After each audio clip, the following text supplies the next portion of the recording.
Palouse Ridge Golf Course has just been voted the 5th best collegiate course in the nation by Golf Week magazine. With views like these from every hole, it isn't hard to see why. For Maroon News 8, I'm Helen Capron.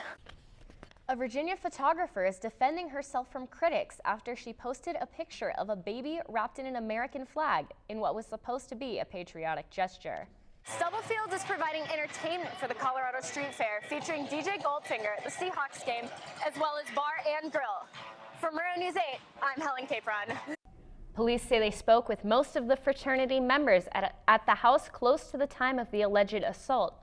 Police also say they talked with the Rolling Stone reporter as part of their investigation.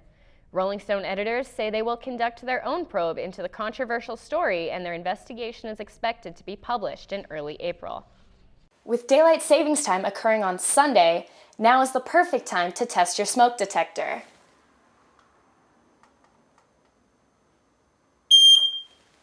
I have. Will you? For Maroon News 8, I'm Helen Capron. That's all the weather we have for you tonight. Coming up after the break, we'll tell you about Seattle's Field of Dreams. Stay with us. Brewers Nights at the Cider House happen the last Thursday of every month, beginning at 6 p.m. For Maroon News 8, I'm Helen Capron. Tomorrow you will want to grab a jacket because it is cooling off, and we will only be reaching 55 in the afternoon. So you might want to bundle up after these great couple of days we've been having. Students at Washington State University have the opportunity to have a say in the development of the Housing Master Plan. I'm standing outside a meeting of the Residence Hall Association, whose mission is to support, advocate, and communicate on behalf of the students living in the residence halls. All of this is done to ensure that when cadets arrive at Maxwell Air Force Base in Alabama, they will be ready to uphold the standards set forth for them by the Air Force. A Texas woman may have found the elixir of life in this popular drink. CNN's Gary Tuckman has the scoop. Tomorrow, it is another just beautiful weather day. Starting off the morning, it's 69 degrees and sunny, followed up by 72 in the afternoon, but we will drop down to 60 for the evening, so it will be getting colder as some clouds move in. The Swing Devils provide an introduction to East Coast swing every Thursday starting at 8 p.m. For Maroon News 8, I'm Helen Capron. The government has now declared a state of emergency as Baltimore police say they received a credible threat that rival gangs have teamed up to quote-unquote take out law enforcement officers. Local law enforcement spokesman Captain Eric Kowalczyk said he could not immediately elaborate on how the information was received or how police found it credible. UFC fighter Ronda Rousey has accepted the starring role in the upcoming film Mile 22. Rousey will be playing a CIA operative who is paired with an Indonesian police officer to fight violence, political corruption, and of course, throw a few punches at the bad guys. It has been 82 years since the Cullen-Harrison Act passed, which re-legalized beer in the United States. I got the chance to go to the Coug and see how people were celebrating on this National Beer Day. A scene like this was cause for celebration. But now, it's just another day to enjoy a variety of beers. Irish Death, it's an Ellensburg beer, and I think it tastes great as well, and also kind of original beer. It's brewed at the Dark Horse Brewery, so always definitely supporting a local Eastern Washington beer.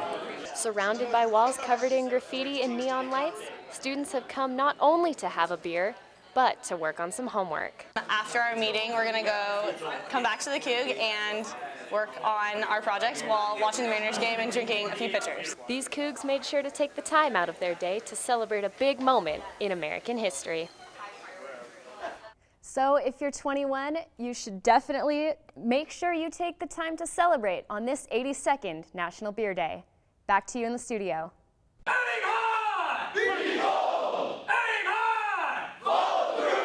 An enrollment allocation to field training is one of the most coveted things for an Air Force ROTC cadet, especially when the number available is unknown. We ended up with 93% nationwide. There was 95% here at Washington State and University of Idaho. But that's compared to last year, which was a pretty low percentage, I want to say mid-60s. And it's difficult to predict from year to year because it's fiscally driven. Receiving an enrollment allocation takes a significant amount of work and preparation in order to perfect even the most minute detail. Volume equals motivation, and it's your job to emulate that. You understand? You're not going to get anything worthwhile accomplished at field training if you are not emulating that confidence the rest of the cadets you're leading deserves. You understand that? That needs to happen every time. The second year of the program is not only the most physically demanding, but also requires the biggest time commitment. Cadets are required to complete a minimum of 3 hours of physical training per week, in addition to a 2-hour training lab and bi-weekly Saturday sessions, on top of all of their other social and academic commitments. I'm an RA for the Department of Residence Life at WSU. I work in one of the towers. I'm a direct supervisor of about 28 people on a staff of about 11. Field training preparation takes a lot of time out of my schedule, mostly because of just the stress, but a lot of extra time writing memos. Beyond that, I'm pursuing a computer engineering degree. That takes a lot of extra time as well. Class load's pretty heavy. Cadets are guided through field training preparation by older members of the detachment. The semester immediately before cadets leave for training is the most intense, but it also provides the biggest opportunity for growth. You begin to see that evolution where they are coming to and have a sense of what to do and how to do things. They realize that if I read the material that they're giving us, I might do a little bit better. So once we harp that on them, hey, read this, read that, why didn't you read this? Obviously this is not helping you. So, as the weeks progress, they, read more, understand what we're saying, and things start to click. And when things start to click, they start, being a more cohesive team. All of this is done to ensure that when cadets arrive at Maxwell Air Force Base in Alabama, they will be ready to uphold the standards set forth for them by the Air Force. I'm proud of every single one of them, and they're going to do great things someday. For Murrah News 8, I'm Helen Capron.